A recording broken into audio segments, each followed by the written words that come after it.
Hello, beautiful people. Guess who decided to drop by this afternoon? It's afternoon here where I am right now. I don't know what time it is where you are, but here we are with Thomas Markle Jr. Where are you right now, Tom? Where am I? Mhm. I am in Rosarito, Mexico. With your dad? Is your dad doing well? No, I don't live with my dad. Sorry. He lives right up the street from me. He's very close. He's doing very well. Oh, Sam is here. Sam is here. Yay. Oh, Hi. Hey, bro. turn your camera on, Vonnie. I Um, mean no, Samantha. my hair is sticking up and I'm not dressed. That would just scare everybody. Can't do that. Okay. You're very pretty, Sam, so you have nothing to worry about that. But no, I mean, I don't know if Sam told you, we just came from an epic thing because I gotta tell you, I don't know if I should feel admiration or shock about this Carl Larson guy that I know you're acquainted with. He was this whole thing. It's so surreal. It must be surreal for you guys to be living something like this, Tom and Sam. I mean, Samantha went and exposed this guy online, confronted him, and he's dying by the sword that he's your father's best friend. Yeah. Okay. So that's why me and Samantha contacted you or decided to do the show right now so we could set the record straight on Carl Larson. Did anybody join in yet? Is there people who Yes, a joined bunch of people joining. Don't worry. Oh, okay, good, because this is important. Okay, Yeah. Today, boys and girls, is story time with Thomas Markle Jr. Okay.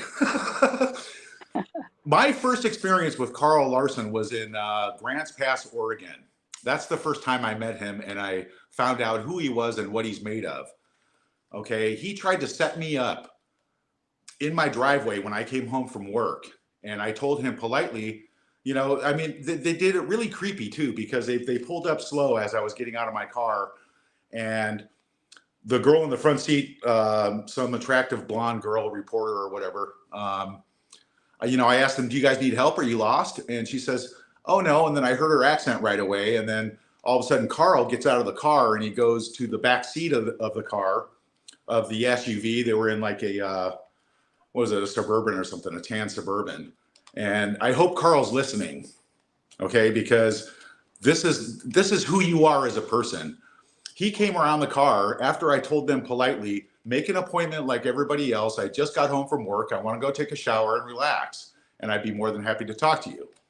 But no, he persisted. He got his camera, came around the back of the car, and handed me a book sideways. I'm like, what is this? And then it says Royal Weddings on it. And I knew immediately he was setting me up. And I told him, I said, listen, I told you politely, no photographs, no comments, make an appointment like everybody else.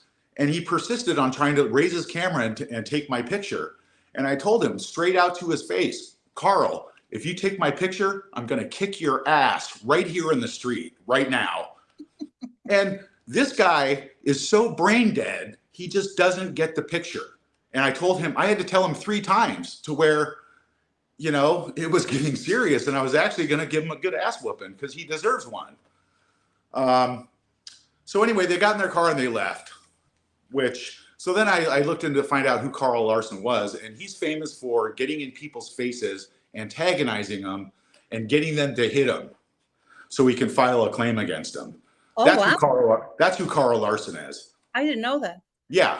Not to mention, okay, Carl, I swear to God, I hope you're listening, because you are not my dad. You are not my dad's best friend at all. Okay, you did 3 shows with him, which he hated, by the way. I'm his son, and I know what he says. He hates him, and he doesn't like you. Okay? You're not his best friend. You did 3 shows. Your show is not on hold. Dad canceled the show because every time you come down, you try and use him, manipulate him, and trying to get something out of him. You even told him, like during the Queen's funeral, oh, here, put this coat on. I got you this, and or I want to bring you a coat and we can watch the funeral together. That's disgusting. That's morbid. I mean, it's all for your financial gain, okay? And after Dad, unfortunately, got his restraining order from that stupid ordeal with Tom Bauer's book, he got a restraining order against him from Jeff Rayner. Carl suggested that we take photographs outside of a gun shop. I mean, who does that? You know, and he goes, oh, it'd be great. You'll get like $5,000 or $10,000 for the picture. Without any regards to my reputation, my father's reputation, or anything, only for sole greedy purposes, this Carl Larson. Okay. And I mean, after the incident in Oregon, I've never liked him. And my dad will attest to the fact of that. And there's some other very, very disturbing, nasty things that this man has done. After my father had a stroke, he tried desperately to find out where we were. And it was a secret, which hospital, what room, everything. Nobody knew. And that's the way it was supposed to be. Carl repeatedly texted me hundreds of times, which I already have saved and filed just for you, Carl. Okay. Trying to find out which room we're in. And then he has the balls to use Megan as bait. Tells me to answer any 310 phone call because Megan's trying to call my dad.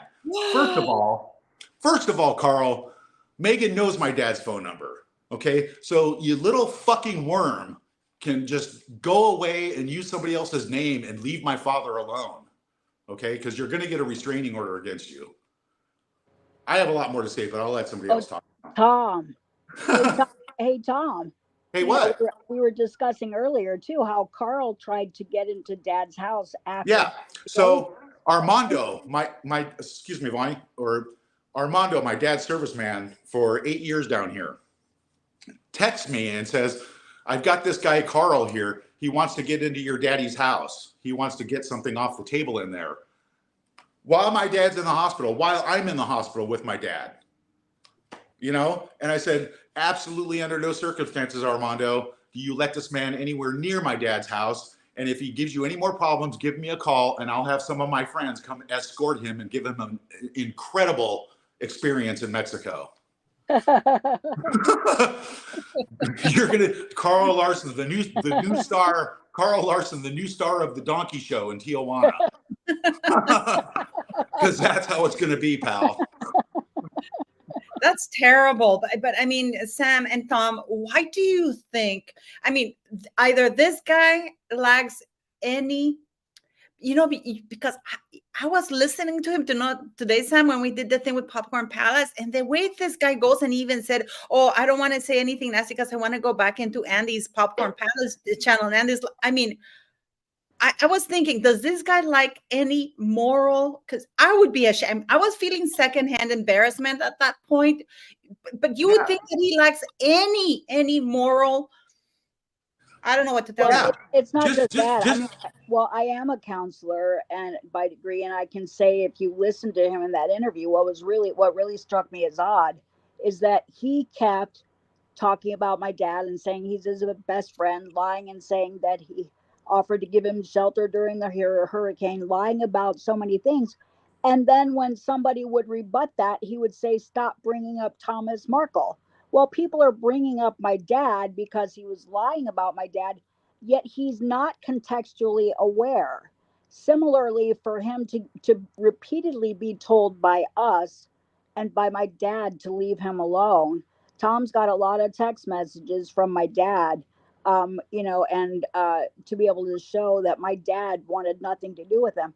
For him to ignore that and still try to say in front of the world that he's his best friend after all has been said and done shows that there's a disconnect from reality. I would say that, yes, in my opinion, it is stalkerish. Yes, in my opinion, he is in denial. And at a minimal, he needs counseling. I don't think it's just what paparazzi do and it's his MO. I just don't think he wants to admit that my dad wants nothing to do with him because he doesn't want to deal with rejection. Hey, get over it. Yeah, and let me interrupt you real quick. And the latest text from about three days ago, after all this broke about how me and Dad are going to be handing out tea and biscuits to tour people down here in Mexico. Okay, let me set that straight. Not going to happen. Okay, Carl actually texted my dad and he says, "Oh wait, but I'm so close to having Megan talk to you." I saw that text and I wanted to get in my car and go track him down in Los Angeles. Because that is messing with my dad's health and his well-being. And he keeps using Megan as a pawn to manipulate my dad like something's going to happen. Like I said, my dad has the same phone number for 15 years, hasn't changed. And Megan has the number. And if she wants to call my dad, she can. Okay. Carl is by no way any spokesperson or medium or conduit for any communication between me, my father, Samantha, and Megan, or anything. It just, my father never agreed to anything with a tour. I mean, how cheesy is that? I may as well go join the circus, and hand out, popcorn and cotton candy, and have people throw things at me. I don't need to be humiliated on some Hollywood tour. And it's just amazing. He's kind of like that movie, The Cable Guy, where Jim Carrey, he's playing with Matthew Broderick. Yeah, Carl Larson, Cable Guy 2. I'm your best friend. Yeah, it's just ridiculous. Well, the other thing too is that he knows that I'm on the phone with you pretty much every day and Dad every day. And he was sitting there saying, and then he was just repeating what I said. Yes, Samantha's a good daughter. She talks to her dad regularly. Carl doesn't know excuse my French, a fucking thing about our family communications. But he speaks common sense things like, yeah, you're someone's daughter and son are going to be speaking to him regularly. So he puts that stuff out there like he's a big shot and he has some inside knowledge. Totally fake. He doesn't. But it's really weird. He tries to put himself in front of us as some kind of, know-it-all spokesperson when he's got nothing to do with Dad. And you're there with Dad all the time. I think that's psychotic. I really think there's something wrong. And I think, Tom, you need to get a restraining order. He's been publicly warned. And Andy, they kept saying, Carl, you're being told to leave Thomas alone and leave the Markles alone. And Carl just kept, there were like crickets. They said, are you going to respect that? Are you going to respect that? And then he would try and throw out a red herring and change the subject. He has been publicly told if he keeps doing it, that's stalking and harassment, period. Yes. 100%. I mean, yeah, but he also said, well, I'm not gonna. If Mr. Markle sends me a text message, I'm not gonna not respond. So maybe you should show your father these things so he understands that even just being a polite answer, because I can assume your father. I've seen your father in lives and stuff, and he comes across as a very kind man. Very kind man who's had 2 heart attacks, a stroke. He should be enjoying his latter years of life instead of having to deal with the likes of Weasley people like Carl Larson. And this is, I can see from the, I was shocked, Samantha. You kept saying, I mean, this is incredible. Tom, you're going to see that video because Samantha's going to send it to you. See, he kept going on about, I am his best friend, as his best friend. And I mean, Samantha kept going on about, no, you're not. And then he goes, we quit the show because he had a stroke and that's why we stopped. And I'm like, no, it's incredible. Yeah, like that movie Chucky. I'm your very best friend. No, it's like, well, Tom, you can tell everybody here. You're hearing it right out of my brother's mouth, who's with my dad every day. Carl is not my dad's best friend. Carl is not my dad's friend. Carl has had predatory interactions with both my dad and Tom. That does not qualify him as a friend. Yeah, Carl is at this point, he's just writing the Markle name and telling the entire world that he's Dad's best friend and he's our communication between Megan and, which is complete horseshit. I'm sorry, but that is the farthest from the truth. And Carl, you've been told cease and desist, get a life, move on to your next victim. All right. Find somebody else to, exploit and use for your tours. I mean, maybe you can give a tour to, the sewage plants in LA or something, that's more up your alley. Yeah. Dad's a really nice guy. He probably hasn't looked for the block option in his phone settings. So any calls or texts, however old they are from Carl, you got all the text messages or anything to show the patterns, but just make sure you go and put block this caller on Dad's phone. So he can't even send a message, even if it's ignored, just so he can't get through. Yeah, because it's insane how this guy simply was just in complete denial, Tom. It was shocking. I don't know if you were shocked, Samantha. I know you've seen some crazies because of people. I don't know, but I haven't been. Well, yeah, I have, but even the people that I've caught lying, at least when they were caught, they had nothing to say. But this guy, it was like talking to a wall, Tom. It's like, no, he's my best friend. No, that he did this. I have the text messages. Right, Sam? I mean, he was challenging and ignoring everything I was saying and running on his own fantasy. And I do think there's a component to fantasy with it, whether it's for self-promotion or if it has to do with his own denial. But it's kind of sick. And, I hope something is done about it, because I don't know that it's safe for Dad. I don't think Carl is safe getting anywhere near Dad, based on, everything that's transpired and his refusal to accept that Dad wants nothing to do with him. That is a dangerous mind state. So, and it's not cute. It's not cool because he's paparazzi. It doesn't matter if he's paparazzi. Paparazzis can still have mental issues and they can still be dangerous. If you tell someone to leave you alone and they don't, you have a problem. That is a psychological problem, because they're not respecting you. They're seeing that you don't feel safe or you don't like them, and they're persisting anyway. That's dangerous. Yeah, I was going to ask you, Tom, you are there with your dad. Clearly this man has no intention of leaving your father alone. That's the perception I got, that he has no intention of leaving your father alone, because he kept insisting that he's going to go ahead and do the tour. He's published in the thing that he says that he has your dad's blessing, and that thing that you were going to be giving teas. So either this man, whether he's delusional or not, clearly he's not.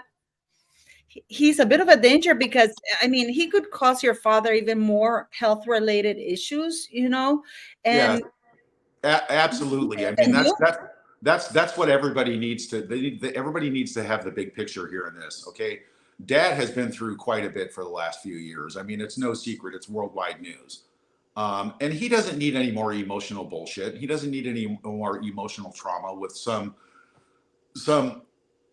stalker holding Megan over him like a pawn and telling him lies about it and exploiting our name for his own financial gain. And that's all this is. That's why he continues to rant and rave and go on whatever show he can and profess that he's like our dear family friend. Well, when we called him on it, he said he never used Dad's name in his promos. So Andy showed him one where it basically says that he's the go-between, which is another word for representative, between Megan's camp and ours. And so the problem with that is this guy, who is predatory and a stalker, in my opinion, and I think most people would agree, because he's been asked to stop and won't. The problem is that he's triggering other people in public and inciting violence against Dad, because he's acting like he's in line with our family, doing something outlandish and doing tours and doing, and like I said to him, do whatever you want. I don't care if you take a bus full of a nudist colony through Hollywood and Montecito, just don't attach our name to it. In other words, you're not connected to us. Ta-ta. Right? But what can you do? What can you do to stop him? Because clearly, from the perception I got, and I don't know about you, Sam, and I'm not being exaggerated, I'm not being sensationalist or anything like that, but when somebody's in such high denial of reality, I believe that he feels entitled to come near your father, to keep talking to your father. There is something there's a huge disconnect from reality, which is incredibly unhealthy. It's incredibly dangerous. And I wonder if he feels that way, because for so many years, you guys were trashed around, by everybody, by the entire world. So maybe he still doesn't understand that things have changed, that he can't do that anymore. But in either way, he is clearly, I would be worried. I think he's clearly dangerous. Yeah, I thought it was weird too that he thought he was going to take his tour participants or tour bus or tour luxury car, whatever he wants to call it, to Rosarito. First of all, he has an infinity luxury van, Sam. But I think if he really tries, he could probably get 10 people in there. Well, but wait, no, you're not going to take anybody to my dad's house. It's a secure community with security guards. So good luck with that. You'll be at the border sucking your thumb. So I feel sorry for anybody who gets on that tour and thinks they're going to go into Rosarito and meet and greet my dad. You know, and like Tom said, it'll be it'll be the Carl Donkey Show. Live from Tijuana. But I mean, what can you guys do? I mean, can you guys go alert the authorities in Mexico? Because I think Mexico would take it seriously. I mean, if you go to the police or something like that, because you guys are your father's based in Mexico, right? So the U.S. authorities have no say over that. But for example, he tried to implicate this Armando guy. I don't know who he is, Sam. Remember, he kept talking about this Armando man. Yeah, Armando is my he's worked for my father for probably 8 years, doing maintenance on the house and repairs as needed. Yeah, when I heard that was like another shock to my system when I'm standing in the hospital room with my father, and I'm dealing with Carl on the phone, and then Armando's calling me, saying that Carl's down there trying to get into my dad's house. I was just, what? Well, your dad is at the hospital. Well, yeah, it was myself and my father and a friend of my father's, all in the hospital witnessing this, which was just mind-boggling. Yeah, so I can't get to Mexico, certainly not in enough time. Thank God I called my dad. God bless him that he was able to talk to me but communicate while he was on the phone and slurring, because he couldn't talk, and because he was like making weird sounds. I knew what was going on. I knew he was having a stroke. So I started to panic. I got on my other phone. I called Tom. I said, oh my God, Dad's having a stroke. Call Armando, call Armando, call Armando. It's all I could think. I was like, I didn't know what to do, but Tom was able to get a hold of Armando pretty fast. And Carl was nowhere around, like I said, unless he was lurking in the bushes. He is not my dad's friend. Armando is more of a friend. And, you know, Armando made it very clear that Carl was trying to con him into letting him into the house after he went to the hospital with a stroke. So that's pretty sick. Did Armando think that he had permission to get in? Did he lie to Armando, probably telling him that he had permission to get in? No, Armando looks out for my dad as well, and there's no way that Armando would have let him in anyway, even if he didn't get a hold of me. There's no way. But that's freaky. It's so disturbing knowing what's in this man's head. I mean, to do that while somebody's suffering from a stroke in the hospital and you're trying to get into his house for material or something you can use for a story or financial gain is very, very sick and disturbing. I mean, that's just out there. And Tom. And then because he needed a red herring to deflect from the fact that he was busted, he kept saying, oh, I love Samantha. No, I've never met Carl. You've never even met him. He doesn't know me. He knows nothing about me. He doesn't spend enough time with Dad to know anything about us. So, I mean, I just thought it was really weird that he's out there trying to present himself as some expert and some insider when clearly he's not. It is actually quite disturbing in the sense of, Samantha, because he tried to deflect by saying, if you hadn't written that book, basically trying to say this is all your fault. Well, that has nothing to do with it in any way. Clearly he didn't read my book. Anyone who's read my book knows it's not about my sister. So he was just grasping for straws. That was a red herring to change the subject and take the heat off himself, because he was backed into a corner. He's a liar and he knows it, and he was called on it by several people.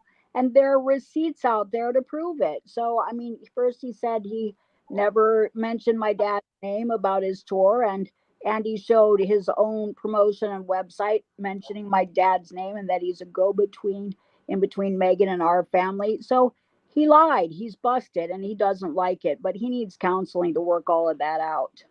Yeah, that's why I'm hoping that everybody who is watching this video will take this and share it with everybody, and it'll flood the market. Oh, yeah, we will. Don't you worry. It will.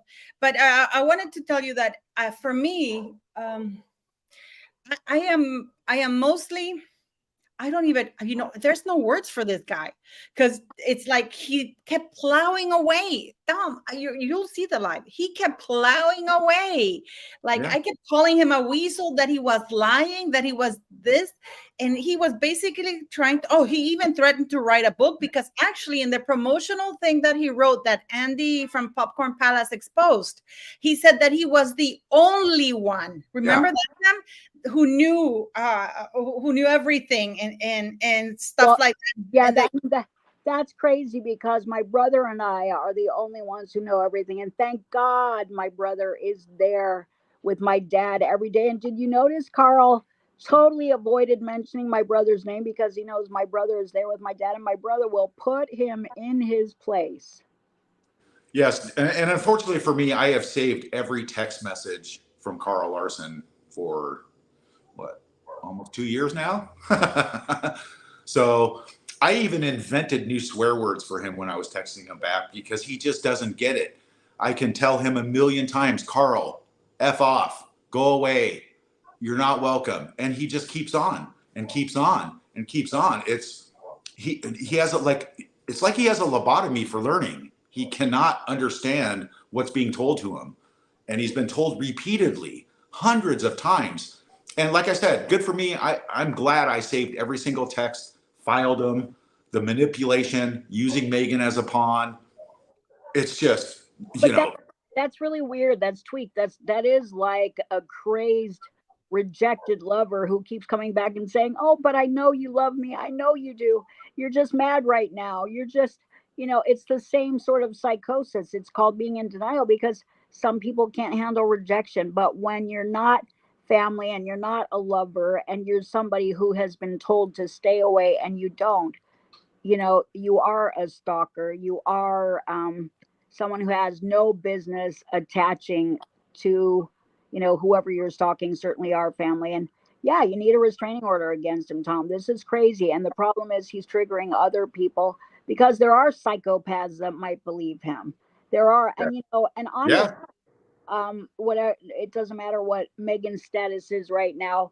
She should do something about it, because he's also putting this tour in her face and acting as a mediator, mentioning Megan's name, pretending he's a go-between. So if Bonnie, you and I both know Megan won't do a goddamn thing about anything but herself.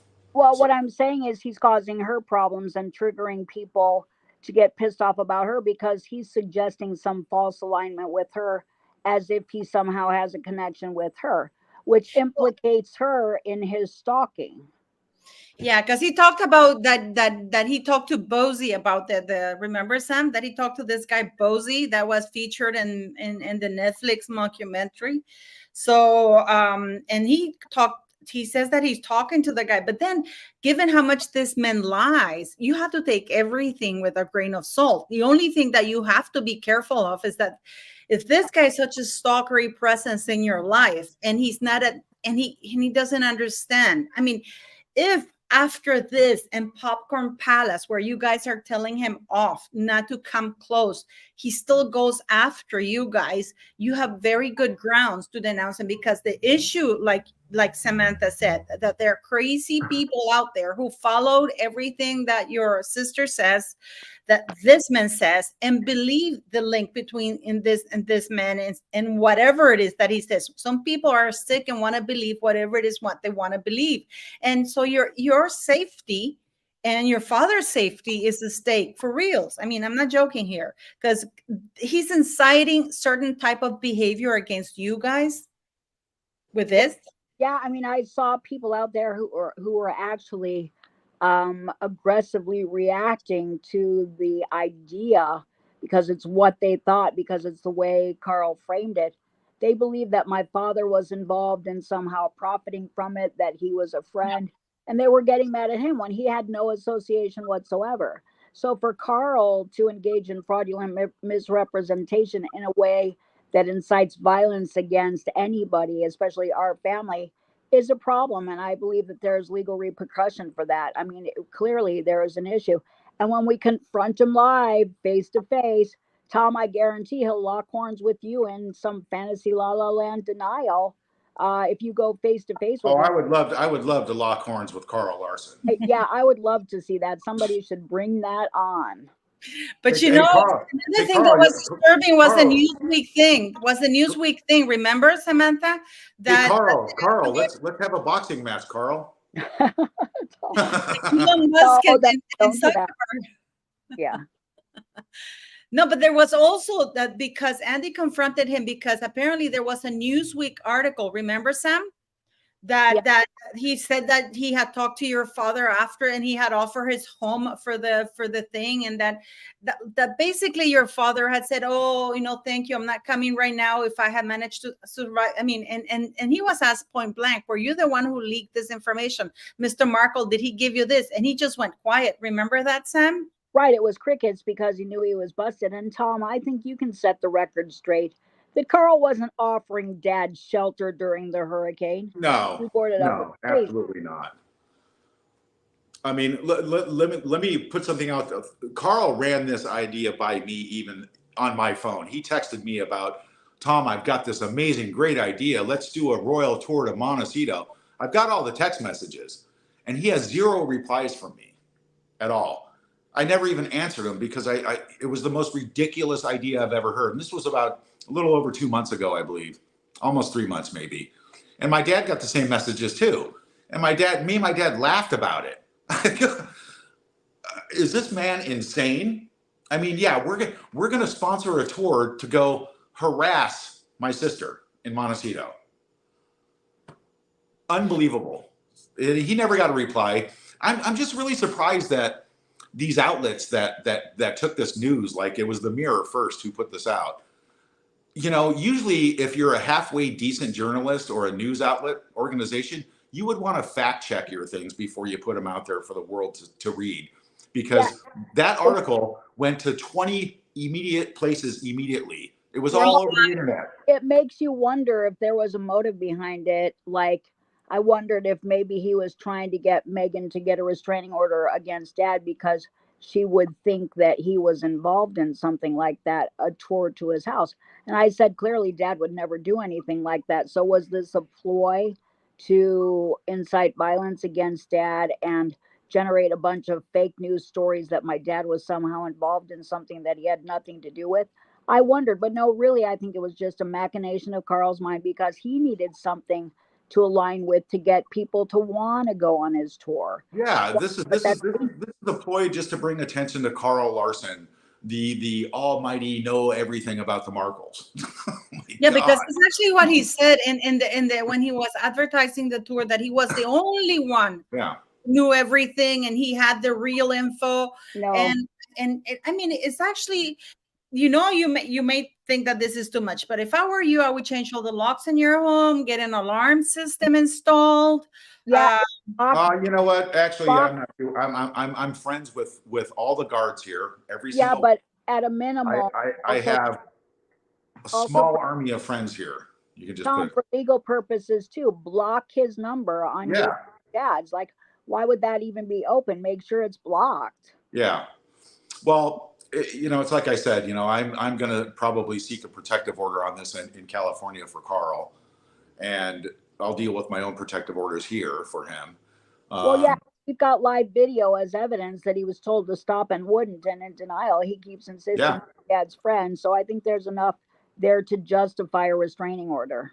Yeah, and also keep up for articles. If after today you're still seeing articles out there like Newsweek, because this was in Newsweek and all these semi-quasi serious outlets, or at least the less trashy ones, but they go worldwide because nowadays people don't read print. They put an article on the internet and this is worldwide with a click.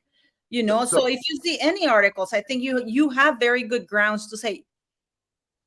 Just to also be clear, when this came out, 3 days ago, it's been 3 days, I immediately started texting Carl, who do you think you are? What right do you have to use our name for your own financial gain? Reed, there is no way that anybody agreed to this at all. My father definitely didn't. And after, texting back and forth with this man, he says, okay, fine, I'll take it down. I'll take it down. I'll take it off the tour thing, which he still hasn't. He even made it very clear on Dan Wooten. Oh no, I'm still going to do the tour. It's like, yeah, he kept trying to squeeze that in today too.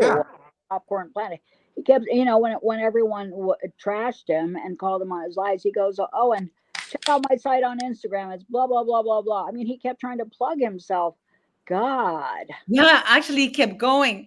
And it's so funny because Andy and Steph, we were on a live doing with Kinsey Schofield, Andy, Steph, and I think Megan Small, and they were joking. They were like, we should do the privacy tour like South Park, get in a cab and go with the privacy tour. But it was a joke. Second, it was nothing like this guy is saying. They were just joking. It was a joke. And then, but this guy, and they never said, oh, this is happening. And we were all laughing about it because it was actually in regards to South Park and we want privacy, and stuff like that. Right. Yeah. And the guy's been funny, but people clearly have lost sense of humor. So, and then suddenly it's become this thing that Andy was DMing Bozy.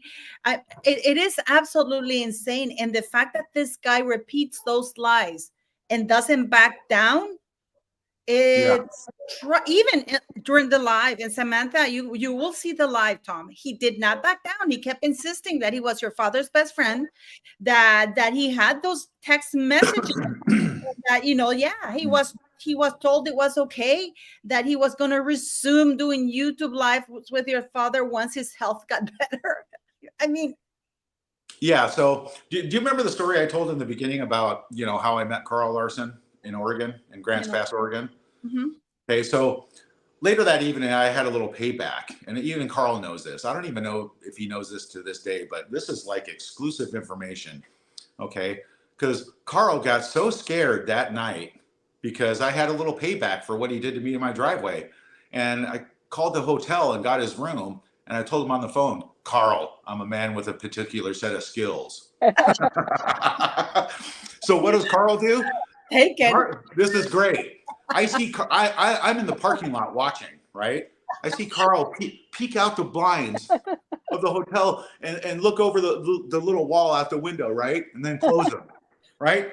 Then he comes running out of the room on his phone, standing in the parking lot, looking around, right? And the other girl comes out of the next room over, and they're standing there. Then they both go back inside, pack their bags, and leave.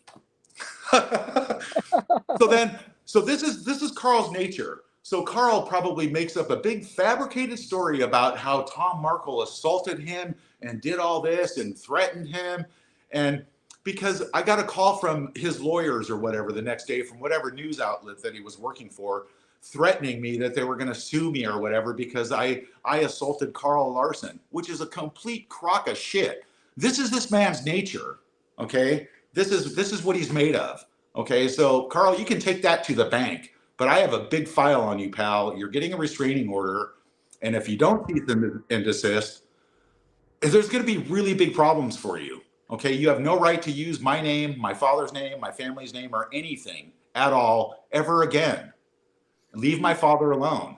And I've told you, I've made it very clear in some very descriptive, I even made up my own swear words for you in my texts. Leave my father alone. Yeah, Tom. Okay? Tom, after everything you said, I guarantee Carl will still be confused and say that he's Dad's best friend. So, Tom, I'm going to ask you, because you're there every day with Dad, even though we're on the phone every day. I'm not there, but you are. Is Carl Tom's or Dad's best friend? Absolutely not. Like I said before, I can't sum it up better than like Cable Guy or Chucky the Doll. Okay, Tom, yeah. I have another question.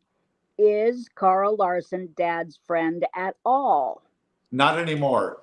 Dad told me the other day that he admitted that he's been a little gullible because Dad's a very good-natured man and he likes to befriend everybody and he gives everybody the benefit of the doubt. He gives the shirt off his back. Everywhere we go, every single day, he tips and he's charitable. He gives people money in need all the time. Dad likes everybody. And Carl takes advantage of that for his own financial gain. And I've been telling Dad for 2 years now, don't have anything to do with Carl. He's bad news. He's using you. You know, he's a scumbag paparazzi. You know, he needs to be, Carl, go home and watch the movie Paparazzi. Okay? Yeah, but after Dad told Carl, that he didn't want anything to do with him, he didn't want to do the show. When was the last time that Dad had a substantial conversation with Carl so that, Carl clearly is in denial. But I remember, when Dad told him he didn't want to do the show, it wasn't that the show got canceled. Carl, looked like, a hurt lover. And I heard that it was, pretty hard for Carl to handle. And the relationship just sort of soured from there. So, Carl even wanted Dad to go on after a stroke when Dad's speech was still really, really bad. Carl persisted. Yeah. Carl just kept on persisting, and I had to intervene. I'm like, Carl, F off. Leave my father alone. My dad doesn't want to do any more shows with you. Don't you understand that? Well, he wanted to, Carl wanted to exploit him after the stroke. Yeah, that's sick. That's mentally ill. I'm a really nice person, right? And I like everybody. But this is a man that I do not like because of his true nature. It's greed. It's just, he's just out for himself. Any way to make a buck and put his name out there so he can, be somebody. Well, he's a nobody. Okay. So Carl hasn't been coming over to the house and hanging out. No. Carl won't come down here ever again. I guarantee that. No, but I mean, in general, you've been there. Carl's not allowed to come hang out at the house. Carl, he got Dad to finally meet him for lunch. It was probably about 6 months ago, or maybe over 6 months ago, I think. And Dad didn't want to do it, but Dad breaks down and listens to Carl's sob story and how he manipulates and just, he just wants to come down and have it, but every time Carl comes down, he wants to take pictures. He wants something every single time. And my dad gets so pissed every single time he deals with Carl. Carl, do you understand that my father hates you? He does not like you. Leave him alone. Okay. Take your circus show somewhere else and get a life and leave my father alone. You've been warned. I'll ask you a question because maybe this is why your father still answers to him sometimes. Is it possible because Meghan Markle has said that she doesn't want to talk to you nor Samantha, and she doesn't probably want to send because she said publicly, at least we know from the files in the UK court case, that she didn't want to write to your father directly because she was afraid he would publish stuff. Do you think, and we've seen that this guy was actually taking up close pictures of Meghan Markle. Do you think that that's how he tricks your father into that? No, Paula, I'm going to say that's a PR stunt because her lawyers know how to get a hold of my dad. Her lawyers know. He knows how to get a hold of Dad. So if they wanted to get a hold of him directly, she couldn't use the excuse that she didn't want to call because she didn't want it to end up in the papers. There are legal protective channels if she wanted to get a hold of him. So everything else out there is PR bullshit. I wanted to ask these questions because a lot of people ask that. And, I always say, I wanted them to hear why. And I've always answered that. If she really wanted to get in touch with him, she wouldn't be using sleazy lawyers or sleazy paps or stuff like that, unless she wants to set your father up for something else, know? Or she knows that your father's nature is good and he'll believe anything because he wants to really talk to her, Yeah, and for anybody out there thinking that they can manipulate my dad, don't even try it because my brother's there and you'll land flat on your ass. So also, there was a bunch of speculation cruising around the internet about a month ago about Meghan's PR team, her new PR team, pushing her in the direction to making amends with the family. Bullshit. And Dad. Mostly Dad. Yeah, I remember that. Okay, so to set that straight, Meghan's had 5 years to do that. Okay, just because her image is really taking a dive right now because everybody figured out, what she's really about, which is nice, and we're all a nice, normal family like any other family in the world. Meghan's had every opportunity to make amends with my father, and I believe at this point it would only be for her to up her image and make her look better. And the thing about that is nobody would believe it, including my father. Yeah, so, you don't do that when you burned every bridge in the world and as your last hope to try and put yourself in a favorable public light. Not flying. Doesn't. Yeah, but you have to be careful I'm serious because clearly your father is vulnerable. He's had 2 heart attacks and a stroke. He is a very good-natured man. He's elderly. That doesn't mean he's senile, but he's elderly. He has some emotional trauma given everything he's lived in the past years through ill health. And I think that people like Carl Larson, clearly this guy's fixated. That's the only word. That's the word I was looking for. Yeah, it falls into the category of elder abuse at this point. Yeah, exactly. Maybe you know what, and I know this sounds horrible. Maybe you need to do like a 1-minute video for your father, because I know what people will say, because I've heard this before. Well, if Mr. Markle didn't want anything to do with him, why doesn't he say it? Because he's an adult, and you can't do things for an adult. So maybe your father could write up in a statement, just a written statement, asking Carl Larson to stay away from him. Even doesn't have to do a video, just issue a written statement that we will all be happy to publish, so it's out in the public domain, that your father is publicly stating he wants Carl Larson to stay away and not to use his name ever again, and we will publish it. Yeah. His friend Carolyn Graham, she's the Mail on Sunday. She put out something the day before yesterday pertaining just to that. And I was witness to that conversation where Dad told her, I don't want anything to do with Carl. I never condone any of this. And that's a valid statement. I was witness to that, like I said. But like I said, Dad's really camera shy because, he had a stroke. His speech is incredible now, but he gets tired, and, he still may feel a little bit uncomfortable about it. But I can definitely probably get him to do a statement with a signature. A written statement with a signature. Yeah. You can release that in the news outlets. We will put it here. Yeah, but wait a minute. You have to redact his signature so it can't be used for identity theft, please. Yeah, no, I mean, I see Dad. We won't post the signature. We won't post the signature, but we will have the thing there. That's what I mean. We can blur the signature. And or not post a signature, just a statement, and indicate that it is a signed document. You know what I mean? So that, because I mean, this guy is going to say, well, that's how Thomas and Sam feel, but I haven't heard that from Mr. Markle, because given what I saw from like this, I said, Carolyn Graham is a very dear friend of my father's. She was actually with us during his stroke, and she stayed in the room every single day until we were discharged. Carolyn Graham was a very good friend of my father. Carolyn was the first. Very tight.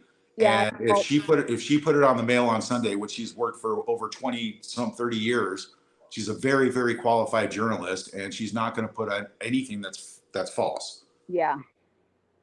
100%. And I mean, I have a subscriber who says, I think Taylor, she says the attorney should do that. You should have like a proper lawyer issue like a legal statement, and also take that to the police. Because what I saw today was a man first who's clearly not in touch with reality, who denies be even faced with the lies, Tom, because you will see that video. I mean, Andy went and basically it's like showing him the things he's put out there, and he's like, nope. And Mr. Markle is my best friend. We're resuming the thing. I mean, and even Samantha, even I was calling him out, and Samantha saying you're full of S, and he was just it's completely gaslighting. So this man is unhealthy mentally. He's clearly a weasel. He has absolutely no boundaries. That's one of the things I noticed. He has no boundaries. He's fixated on your father. He's only thinking of himself. To me, he has all the indications of being a very dangerous person, especially to somebody like your father, whose health is not at the best right now.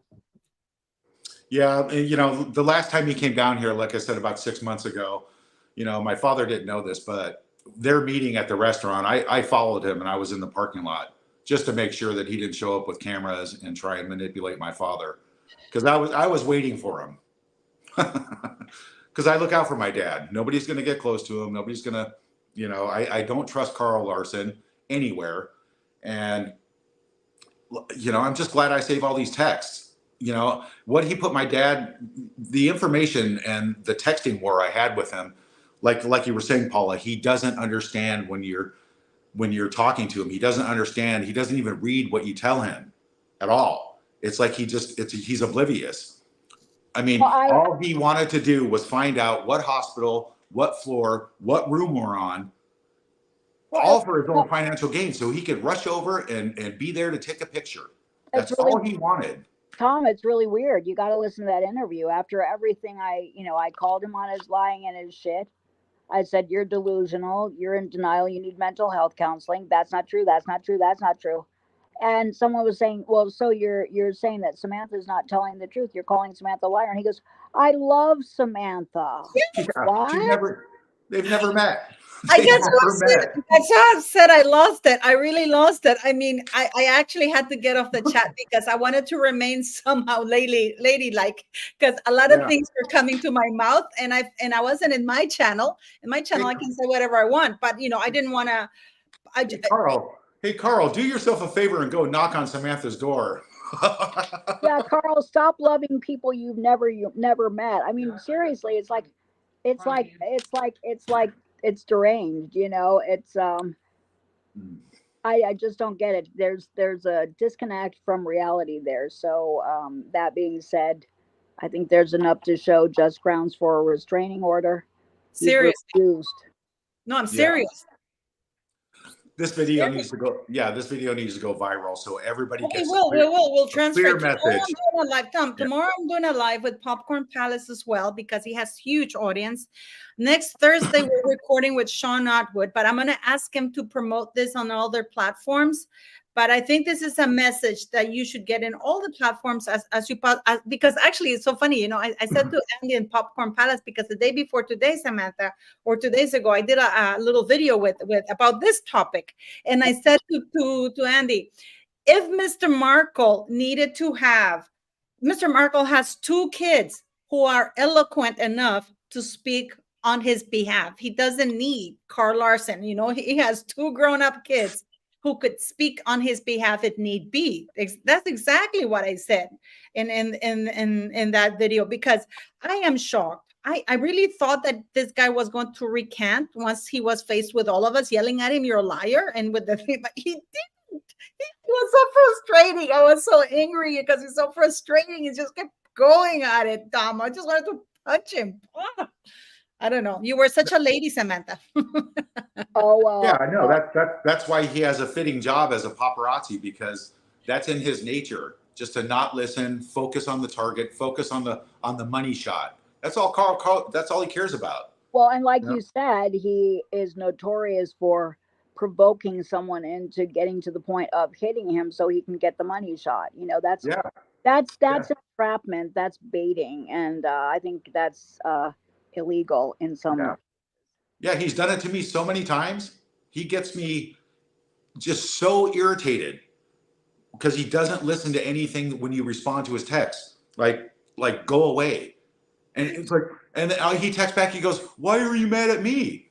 It's like, dude, what is your problem? I mean, it's just incredible. It blows me away how dense.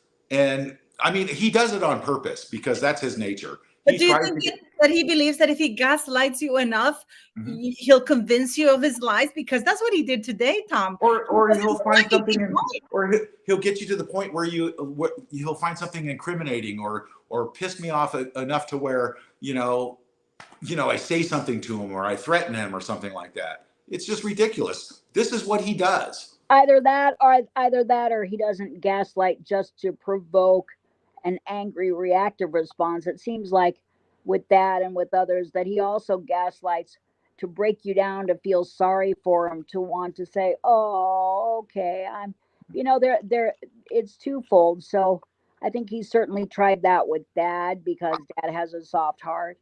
I wouldn't feel sorry for him even after like 2 weeks of him being the star of the Donkey Show. I still wouldn't feel sorry for him.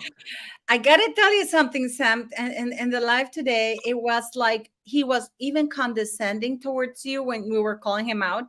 He was like, "I love you, Samantha," like in spite of what you're saying, and it's like his attitude was, "I know you're lying." That's his attitude that came out across. "I know you're lying. I'm best friends with Tom, your father." And then but even I still love you, even if you're a liar. He was saying "I love you" as if to falsely suggest to the public that he knows and is interactive with our family. He doesn't love me. He doesn't know me at all. We haven't met. But he was just doing that to put a cherry on the sundae to make it seem like he had a right to be condescending as if he was a family friend. No, he's not a family friend. Best friend, not a family friend, best friend. Not Yeah, a friend. like I said, the 3 shows that he got talked into doing made my dad so uncomfortable, and every show got worse. They did 3 shows over a year and a half ago or something like that. And Carl, your show is not on hold until Dad gets better. So that's another lie that you put out there. Dad canceled that show and doesn't want anything to do with it whatsoever, because you make him feel so uncomfortable because you're always trying to weasel your way and get more and get more and get more. And Dad doesn't benefit from the show. You're the only one who was benefiting from that. So Dad canceled that a long ass time ago. You're not in waiting for Dad to get better and recover from his stroke to resume your show, because it's been over for over a year. So that's another lie that you put out there that needs to be dealt with. It's terrible that he has some credibility still, because Newsweek printed that article where he's quoting, saying direct quotes, and he's actually stood his ground.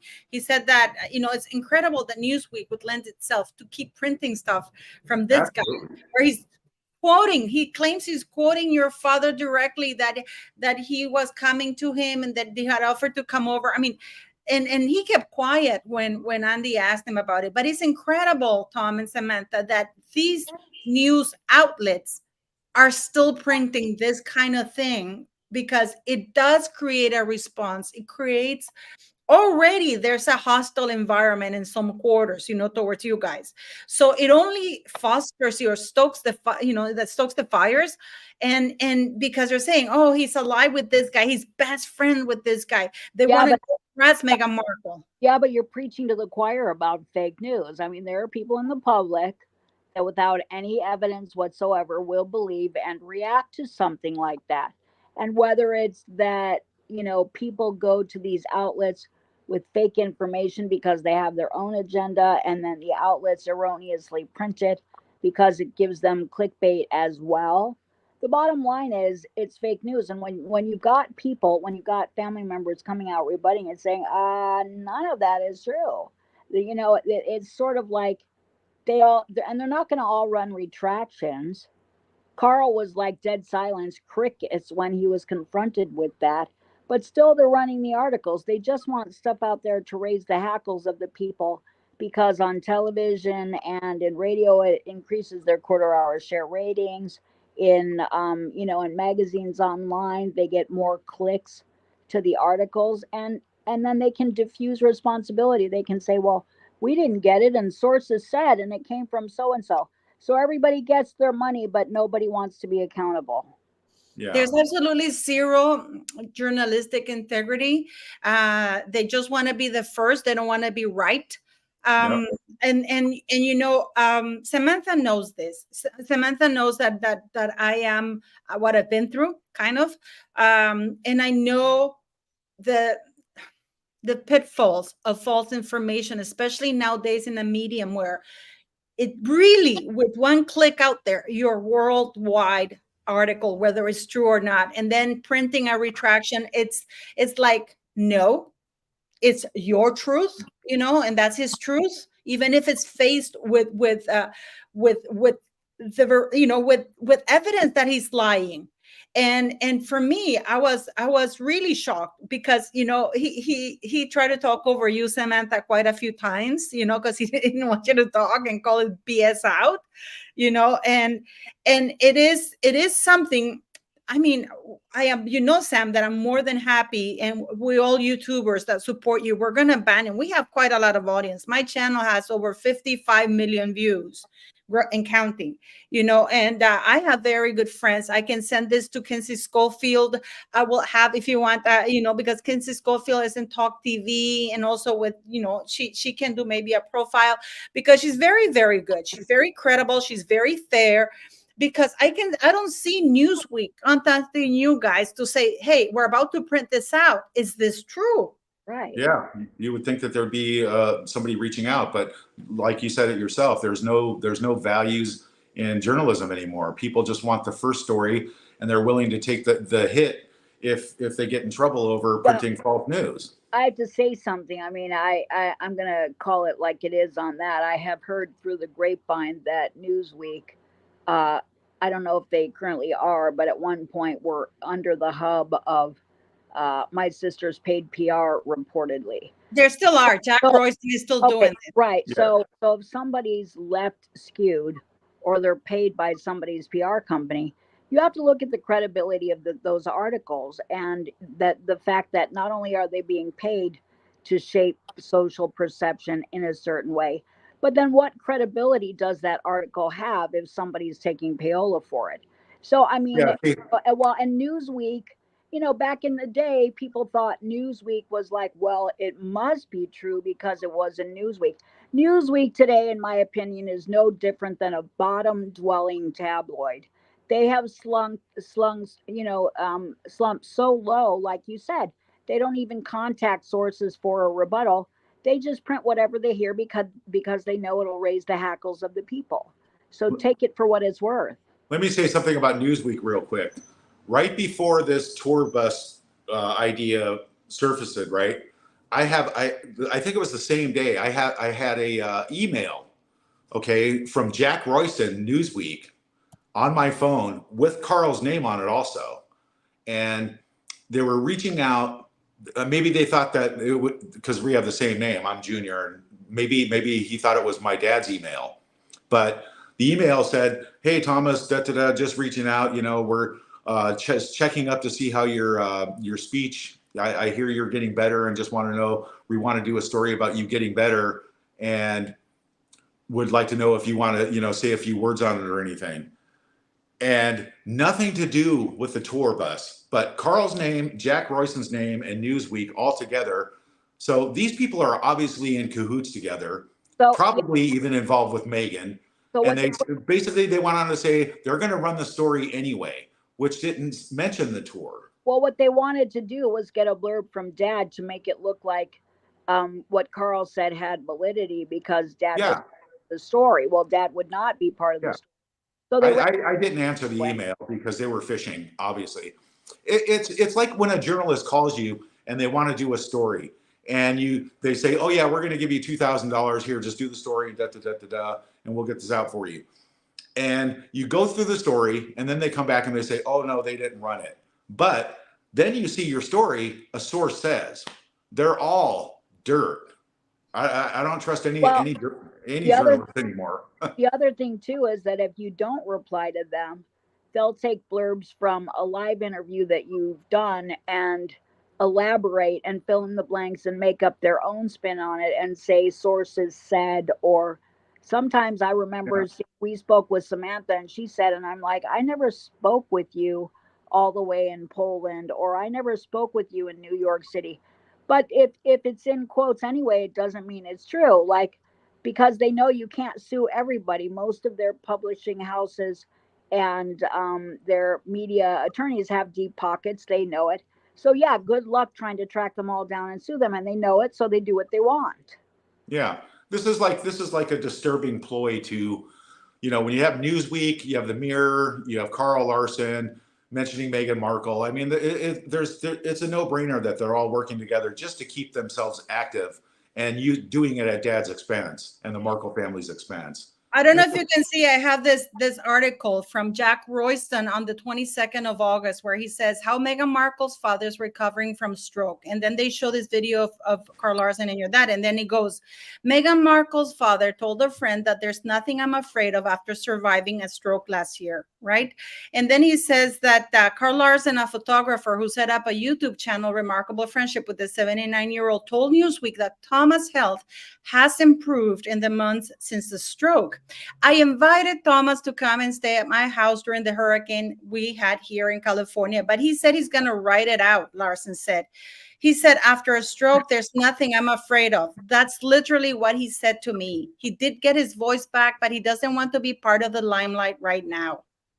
Oh my God. So Carl's taking it upon himself to not only talk about my dad's recovery, but to speak for my dad and saying, he wants to write it out. He doesn't want to be part of the limelight. In other words, Newsweek is printing Carl's hallucinations and assumptions that he has no business putting out there. He's not a voice for my father, but it's really kind of psychotic and unethical and cheesy that Newsweek would do something like that, knowing that it didn't come from the source. It's not from my dad, and that they'll just believe Carl saying I'm his best friend. It is actually quite terrible. Are you moving, Tom? It's actually quite terrible, but I'm going to send you the link of those articles so you can have them, because this is directly Jack Royston, who is Meghan Markle's advocate, publishing in Newsweek on the 22nd of August. Mark. I can't hear you, Tom. My phone's dying. Come here. Yeah, he's probably trying to plug his phone in. It looked like he was talking for a minute, but there was no sound. Oh, okay. So okay. Can you hear us? I can't hear you. But this is something that you should contact Newsweek. You should write it. Sorry, I had to. Oh shit. That's okay. Sorry, I had to jump off because Dad just called. By the way. Okay, no. If you need to go, we can finish it. I clarified everything. I told him what was happening, and Carl did another show today, and Samantha and I are trying to set it straight. That's what we're doing on your lovely show here, Paula. Samantha knows, and I hope you know now, that this will always be a door for you to always speak your mind whenever you want. And also, you have a YouTube channel, which I will post the link to, because we have to go and support Tom. I watch all the videos. My channel is based on taking life's lemons that they give you and you turn them into humor. That's what my channel's all about. So. No, but we should support you, because that's something that's very important. But so if there's anything else you'd like to clarify, guys, I mean, I've had you for more than an hour, which is I'm very thankful for this. But most of all, I'm actually quite concerned, because I'll send you the links, Tom, of all the articles that this guy has put, especially with Newsweek. This was the 22nd. This is less than 3 days ago. And he's basically acting, anybody who reads that article, because I also posted a video of your father doing the on the top, the channel with him, to give it credibility. They don't say that he's finished it, that he wants nothing to do with it. So it's basically implied that the friendship continues, and your father is clearly backing him up. So like I said, Dad just called while we were doing this live show, and I was telling him what I was doing, because he called once and I ignored the call, and then he called again. So I always take his calls no matter what. Yes, of course. And I told him what was happening. I said, yeah, Carl did another show today. He's all like, what? And I said, yeah, so Samantha and I are trying to deal with it right now. And he goes, okay, yeah, just let me know. He's very upset about it.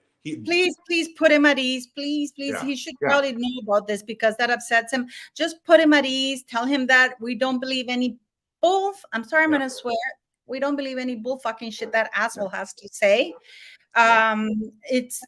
He's clearly a lunatic, a liar, but you do need to take legal steps now and whenever you are ready, if you want to show a letter that we can prescribe whatever, we will share the hell out of it. Tomorrow what I was thinking was maybe I'll do a little video when I see him later on today, and maybe we can join in all of us together on Popcorn Planet tomorrow, and then shoot that video out there.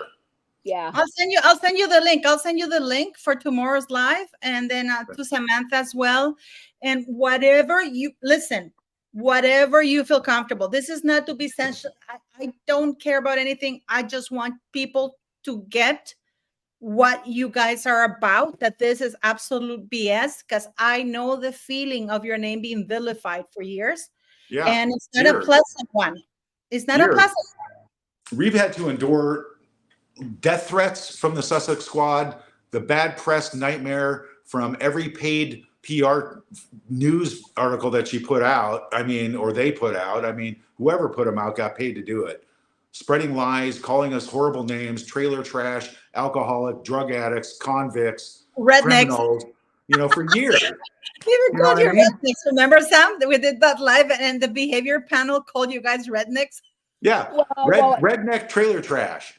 And you what was know? funny about that, like again, I'm not working, but I'm a degreed mental health counselor. It's so unethical. I don't know any practitioner who would ever resort to, if someone has a condition, a physical condition like MS, you would never mock them about it and judge that. You would never, someone who's had a stroke, you would never judge that. You certainly wouldn't call them belittling names like redneck, not knowing anything about them and never having spoken with them. It's unethical. It's just, yeah, I don't think they're credible at all. So I called them on that.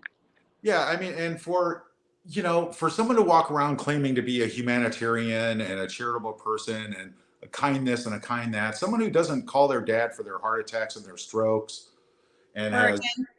for anything at all, or a hurricane to check out, or her sister in a wheelchair. Is there anything I can do for you to make your life easier? Tom, hey, you've been down there with dad for, over a year now, every single day looking out for him. Is there anything that you need that would make things easier for you? No.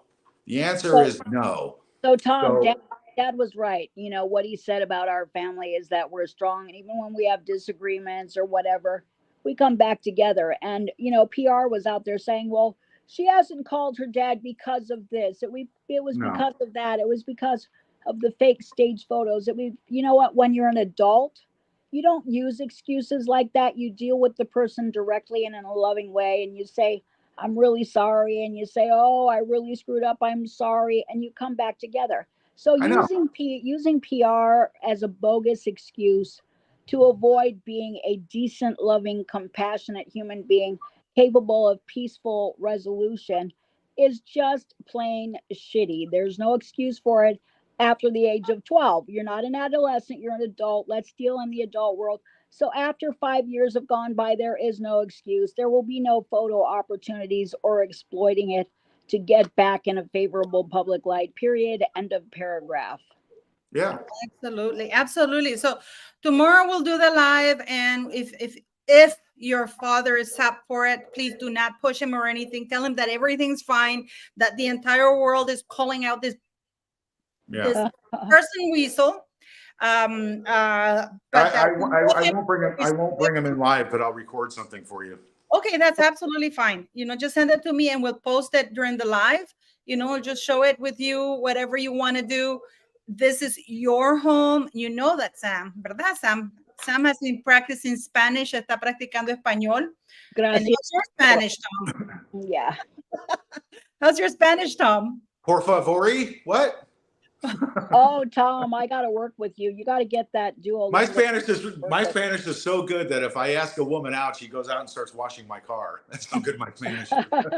Well, Sam speaks good Spanish. Her accent is very good. I've told her this. So yes. So tomorrow we'll definitely get together. We'll have a much bigger audience. And this I will send this live to a bunch of all of us to put it out there. So I have over 80,000 followers on TikTok. So I'm also going to post this there. And you know what? We'll get this sorted out somehow. I have a feeling things are going to change a little bit. It's great that we're calling people out. For so many years, you were trashed, not believed, and garbage like this weasel were able to trash your name because you were not believed. So I am so happy that you're standing up for everything, for your father, for yourselves. And we're more than happy to come here anytime. I don't care. You know what? We're gonna part, but I think what would be really cool to point out, and Tom, you remember this, what sucks about the media that they have the sick ability to do with false bold font headlines is to take and pit family members against one another. Because a lot of times we were like, you said this, no, you said this, no, I didn't. Well, this article said you did, and it gets family members mad at each other about something that was never real. So, and a lot of, if we didn't take the time to clarify that, we wouldn't have known. Yeah. It's just like the letter I wrote in the very beginning. Okay. I love your letter. I've actually featured that letter many times. Everything on the letter is true. It came true. Right. So call me the great Karnak or whatever. But the thing about that letter, if you got just one more minute, I'll tell you another little quick story time. Please go for it. Yeah. Another story time here with Thomas Markle Jr. Okay. that letter came from the heart because of everything that our family was going through in the press and all the smear campaign that was against us. All of a sudden, it's like, I have to stand up for myself. So I had somebody, I was tired of being harassed by paparazzi everywhere, every day, wherever I went. I got chased. I got blocked in. I had to lose people in the hills. It was just so overwhelming. And I said, this is not my problem.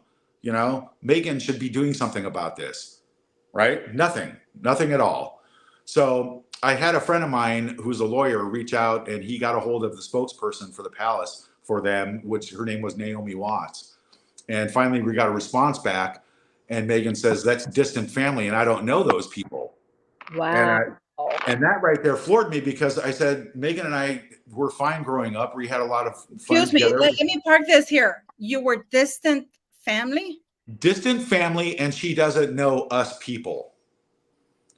We've been spread out our whole lives because we all have individual lives, but we always came together for birthdays, holidays, and everything like that, all growing up. Well, Tom, most families do in America, unlike in Europe. Everywhere, Sam. Most people, after you're 18, you have to move out and get jobs or go to college. So that takes people across the country. Our family is no different than most family, unless they're couch potatoes.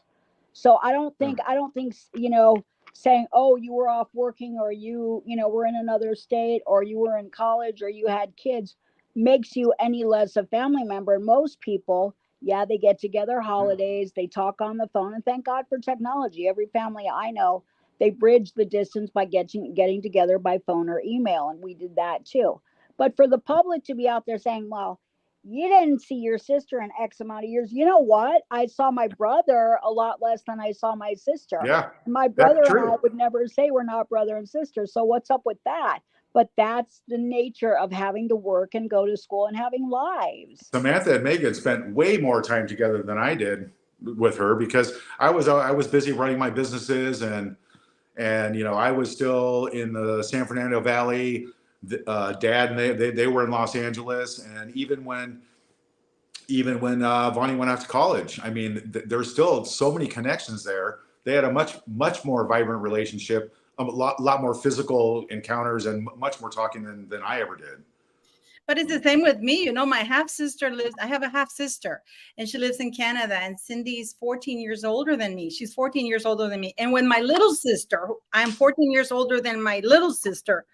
So Cindy's 28 years older than my sister. When she got married here in Nicaragua, I mean, Cindy came from North Bay with her daughters. I mean, and probably hadn't seen Cindy in like 10, 11 years or talked to her. But when I saw her, it's like, hey, we had such a blast. They're making such a big deal out of you weren't there with that person every day. It doesn't really matter. You're still family. Yeah. Well, it's like Uncle Fred and Uncle Mike before he died. I saw them when I was a kid, but I would never say they're distant family. I don't know them, or they're, I haven't seen them in a long time, so they're not really family. I mean, we talk on the phone, but they're family, they're uncles. They don't suddenly they're not non-existent because you haven't seen them in a while. Yeah. I'm surprised your father, I can imagine your father's emotional shock at all of this. So, I mean, people don't understand how powerful stress is. I mean, religiously, we spent every single weekend for 2 years with my grandmother, including Megan. It was me, Megan, and my father every weekend, religiously, when my grandmother was in a home and dealing with dementia eventually. Let's qualify during that time, because I wasn't there, and I was also in a wheelchair. I was on the phone with Grandma Markle every day. I was calling, making sure she's okay, listening to her stories.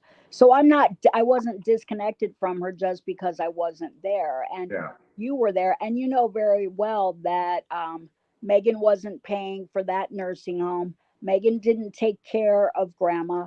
Trevor was there too. Dad was paying for that very expensive nursing home, not Megan. Yes, he was. I was there witnessing him handing the checks every month. It's incredible. This is just like the Carl Larson. I'm sorry, but this is really Welcome to the Carl Larson Show. Sure, but this is like insane. This is insanity. From the Little Red Schoolhouse all the way up to the last day at Northwestern, who paid for Megan's education? I did. Oh wait, no, Carl did. No, but seriously, answer that question, because I know it was Dad paid for everything, every single thing, everything. And other family members, there was PR out there saying, oh, and that she went to college and other family members chipped in. Nobody chipped in. Dad paid for everything. Yes, Vonnie, we know this. We know this. You know what? Actually, today I did a video. It's going to come up soon. I was reading Meghan Markle's Wikipedia, and they say that when they say about Doria, that she and your father paid for everything, shared every expenses for Meghan up to the age of 9 until she went. But it's there on the Wikipedia page. I actually was reading it straight from the Wikipedia page. So, and I'm saying that's bullshit because I said that in that thing. That's absolute BS. That was Mr. Markle shelling all the funds for that. Doria maybe was around, but she wasn't shelling any money for that. She didn't have a job to afford a school that cost $150,000. No, but the Wikipedia says that the reason why she left Meghan with your father at age 9 is because she went to pursue her career. I don't know which and I mean, I don't know if she was the Queen of Nigeria, because I know your sister now claims to be 43% Nigerian. So maybe Doria went back to her kingdom in Nigeria, wow, that's right, Nigerian. I heard that too. Yeah, you heard that. Did you hear that?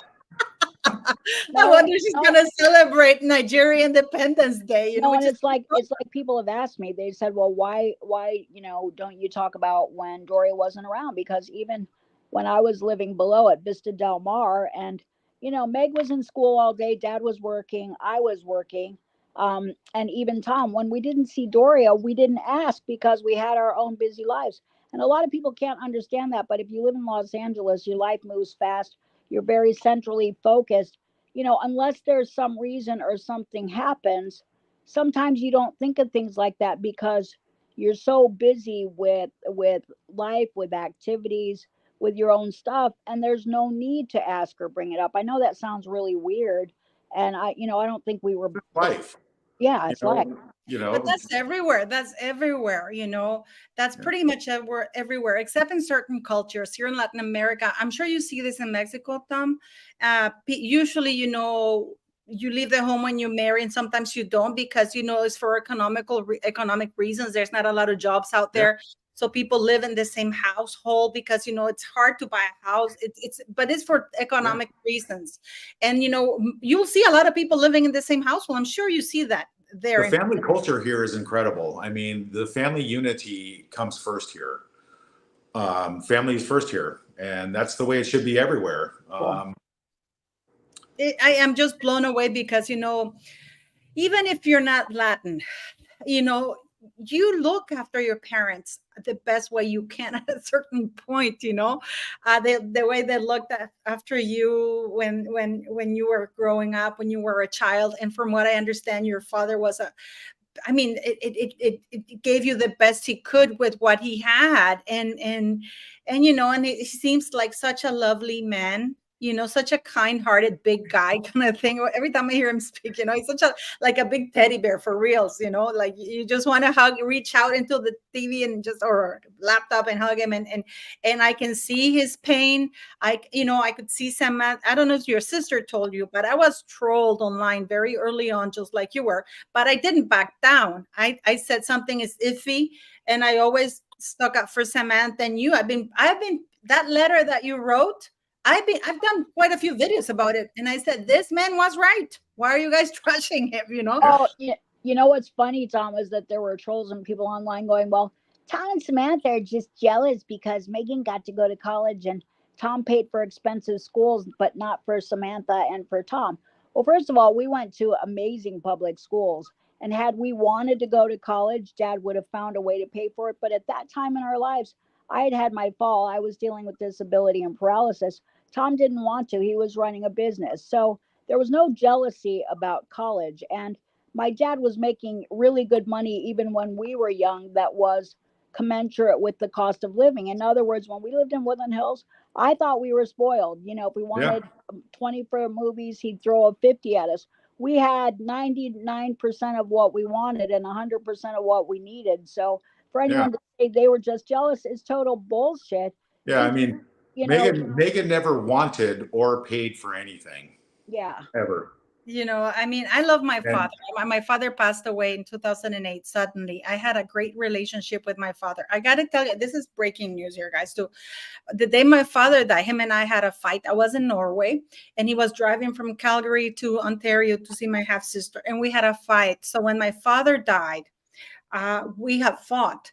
But I still managed to talk to him when he got, this is way before, you know, cell phones and stuff. But I remember I phoned my sister's house and I said, you know, my dad there, he just got here. And I said, Dad, you know, we shouldn't have fought, you know, I'm sorry. It was something over stupid because we both lifted weights and stuff like that, you know. So, and then, but, you know, and like 20 minutes later, he had a sudden heart attack and he died immediately. But, you know, I don't understand. I don't know what I would have done if I hadn't been able to mend that with my father. And the fight was over something stupid, you know, and I don't understand why your sister has done this to all of you, because it's not only your father, it's to all of you. I've seen this. I've told you this, Sam. I've seen what's been done to you guys, and you've had no guidance.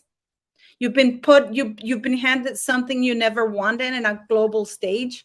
While you've been trashed, and you know, it's like when you're drowning and you're trying to stay afloat. Well, here's what I think. I've been really forthcoming about this. Like even our Uncle Mike, who retired from the United States Embassy, who, you know, and our father, who's won 3 Emmy Awards, you would think that you would want them as arm decorations and you'd want to show them off. Nobody got an invite. And I think that was because if we all showed up at the reception, you know, you drink champagne, you're at a reception, and stories start coming out that would be inconsistent with what PR made it seem like she reportedly told the royals. She didn't, you know, pay for her own education. She didn't work for the embassy. All of that would come out if Uncle Mike would have started talking.